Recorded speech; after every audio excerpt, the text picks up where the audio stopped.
Esto pasó en el 91, el cual no fue un buen año. Los niveles de apatía y la falta de profesionalismo de la Rusia en general estaban fuera de cualquier medida, lo cual terminó siendo parte del caso. Nadie estaba seguro del mañana ni del futuro del país. Todo empezó con una llamada de un muy mal sitio por una muy mala razón. Sucedió en un complejo de apartamentos. Brindaré fotos para situarlos. Hasta donde yo recuerdo, ese sitio siempre fue peligroso, no por fantasmas o estupideces así, sino por razones mucho más simples. Este lugar solía ser un comedor social, usualmente habitado por lo más bajo de la sociedad.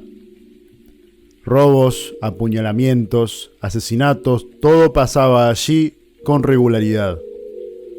Incluso yo tuve la chance de ver estas costumbres en acción cuando era niño. Estaba andando en mi bicicleta cuando una cabeza humana salió volando de una ventana, cayendo 30 metros de donde yo estaba. Según los rumores, una discusión de drogadictos. Pero como sea, les voy a contar la historia a continuación. Solo les comenté esto para que se adapten a lo que viene. En uno de los pisos de ese complejo, una familia fue asesinada. Dicha familia consistía de una madre soltera, su hija de 7 años y un bebé de menos de un año. De este último me enteré después. Eran extremadamente pobres, según la señora que vivía al lado. La pobre señora casi le agarró un paro cardíaco cuando encontró los cuerpos. La madre no podía mantener un trabajo, bebía sin parar y llevaba hombres extraños a la casa con regularidad. Su hija era prácticamente una vagabunda y nunca fue a un jardín o a la escuela. ¿Cómo es que el bebé pudo sobrevivir a ese ambiente? No lo sé. Según mi abuelo, uno tiene que saber entender la grandeza de las antiguas abuelas de la Unión Soviética, pero todo era un desastre de cualquier manera. La puerta estaba entreabierta, lo que dio al encuentro con los cuerpos. A primera vista, todo parecía parte de una violencia doméstica, con fuerza excesiva en el medio, ya que se encontraron 30 heridas de arma blanca en cada cuerpo. Las heridas eran de hace 2 días por lo menos. El experto en criminología avisó que las heridas habían sido hechas luego de que se diera la muerte. La madre fue asesinada en la cocina. Había signos de resistencia alrededor. Los muebles estaban revoleados. La manija de la heladera había sido arrancada. Algunos platos estaban rotos. El detalle más pintoresco yacía sobre la mesa vieja y chota, donde había comida podrida y una botella de vodka. Ambas cosas demasiado caras para el lugar donde nos encontrábamos. La hija fue asesinada mientras dormía, porque yacía en posición fetal en la cama. No había signos de resistencia en ella. Con respecto al bebé, no había rastros, excepto por una pequeña verja para bebés en el cuarto de la niña. La existencia del infante solo fue corroborada por la señora de al lado, como también por otros vecinos. Más allá de eso, no había pañales, comida de bebé, carrito, certificado de nacimiento, nada. Considerando el estatus de la familia, esto era normal. El rastreo superficial del departamento otorgó pistas interesantes. No solo la heladera estaba llena de comida y alcohol carísimo, sino que también había una larga suma de dinero escondida en el freezer. Literalmente paquetes de dinero escondidos en empapelados baratos. Lo cual fue siempre una manera usual de esconder dinero y cosas de valor. Pero ¿qué es lo que hacía tanto dinero en el departamento de una familia tan pobre como esta? La conexión entre las cosas de valor y las muertes eran obvias. El cuestionamiento de los vecinos y los borrachos de la zona esclareció 3 ítems de importancia. Primero que todo, la mujer asesinada era popular en la zona, si es que me entienden. Segundo, un hombre extraño empezó a visitar la familia en la última semana. Claramente no era local. Si bien la descripción variaba mínimamente, la gente lo pintó de la siguiente manera. Edad desconocida, completamente calvo, siempre con el mismo saco, chaleco y pantalón de vestir marrones, zapatos de cuero de marca marrones y con moño. Parecía estar lleno de dinero. Nadie pudo decirle a los investigadores datos físicos o de apariencia facial o física. Pocas veces la gente visitaba la zona. Otra cuestión que muchos se preguntan es cómo nadie fue y le partió la cabeza, ya que la gente de dinero nunca fue bien recibida por esas partes, para ser sucintos. La gente lo vio entrar al complejo y al cuarto de la señorita, pero nadie lo vio salir. Otra cosa que parecía extraño del sospechoso fue su interesante e inusual forma de hablar. Según la gente que cruzó palabras con él, su lenguaje era floreado, artístico, chapado a la antigua y extremadamente amable. Desgraciadamente nadie podía recordar qué les había preguntado a este hombre, aunque todos los testigos recuerden que éste le había hecho algunas preguntas, lo cual no era completamente inusual en estos lados, siendo que los habitantes estaban la mayoría de las veces borrachos o drogados. Había sido visto por lo menos 3 veces en la última semana, aunque para cuando la milicia arribó, no había sido visto por 3 días seguidos.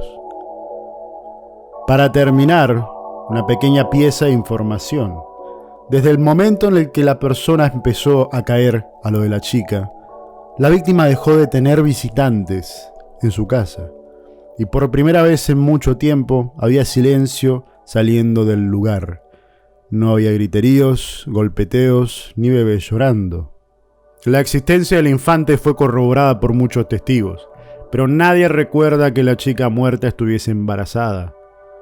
Los cuerpos fueron llevados al forense. Cuando cargaron en el coche, parecía que todos los huesos de su cuerpo habían sido rotos, básicamente asemejándose a una muñeca de trapo.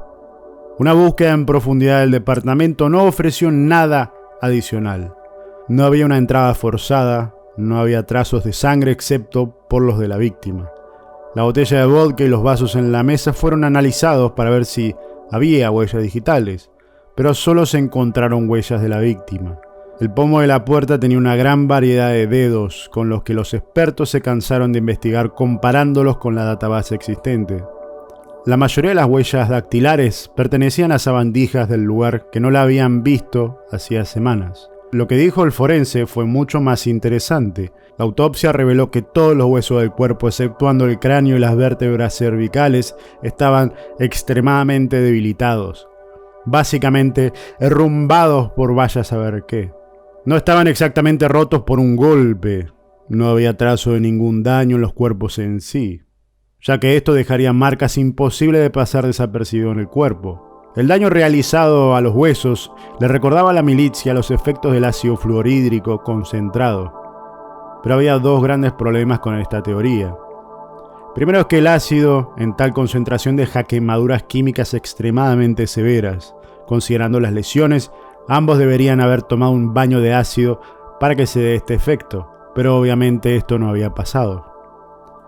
Segundo, este ácido deja una cantidad enorme de químicos en el cuerpo, químicos que saldrían identificados en el estudio forense, algo que no se dio.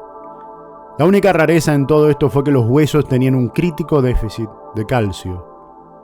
Al mismo tiempo que los testeos eran realizados, un llamado fue realizado a uno de los testigos que fue interrogado con anterioridad. Dice haber visto al sospechoso entrando a una sala de calderas del complejo. Sin perder tiempo, mi abuelo mandó a 2 operadores a ver qué pasaba. La puerta de la sala de calderas estaba ciertamente abierta. En el centro de la foto se puede ver la zona de calderas. Perdónenme si no me metí, pero ahora cuelga un candado de la misma y está rodeada de alambre de púas. Volviendo a la historia, el abuelo fue para allá y conoció a 2 mujeres de mediana edad que trabajaban ahí. Según las regulaciones deberían haber 5 o 6, pero era allí la Rusia de los 90. Actuaban muy raro, como si estuviesen asustadas. Cuando se las cuestionó al respecto de un sospechoso en la zona, echaron a reír nerviosamente y negaron saber algo al respecto. La forma en la que estas minas trataron de mentirme fue muy caricaturesco, dijo el abuelo.